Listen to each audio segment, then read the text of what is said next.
আমরা যে কী পরিমাণ বিরিয়ানি খেতে ভালোবাসি সেটা তোমরা আশা করি সবাই জেনে গেছো।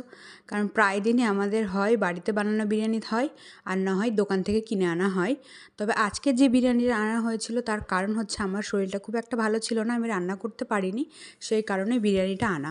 অন্যান্য দিন শখেই খাই, ইচ্ছে করে খাই, বাট কালকের দিনটা সত্যিই আমি দুপুরে আলু সেদ্ধ ভাত করে খেয়েছি। আর রাতেও রান্না করব ভেবেছিলাম, আমি বলেছিলাম যে রাতে রান্না করব, তুমি মাছটা এনে দিও। কিন্তু ও বলল যে না, তোমাকে রাতে রান্না করতে হবে না, তোমার আজকে পুরো দিনটাই ছুটি, আজকে রাতে বিরিয়ানি নিয়ে আসবো, তুমি এবার কালকে রান্না করো যদি শরীর ভালো থাকে। তো সত্যি কথা বলতে এই জন্যই আজকে বিরিয়ানিটা আনা। অন্যান্য দিন শখে খাই, বাট আজকে কী বলবো, শখে না, মুশকিলে পড়েই খেয়েছি বিরিয়ানিটা। আর ওর বিরিয়ানি আর আমার বিরিয়ানিটা একটু আলাদা, দেখতেই পাচ্ছ। ওরটা একটু কালারফুল আর আমারটাতে একটু কালার কম দেওয়া রয়েছে, কারণ আমি আর কি খেতে চাইনি। কিন্তু ওই বিরিয়ানিটা আমার সবচেয়ে বেশি পছন্দ, ওই কালারফুল বিরিয়ানিটা।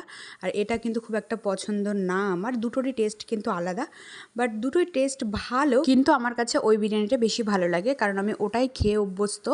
এই বিরিয়ানিটা খুব একটা আমি বেশি দিন খাইনি। তো যাই হোক, এই হচ্ছে ব্যাপার। আর আজকে শরীরটা খারাপ ছিল জন্যই বিরিয়ানিটা আনা আর রাতে খাওয়া। তবে প্রতিদিন এরকম বিরিয়ানি এটা সেটা না খাওয়াটাই উচিত, কিন্তু উপায় নেই।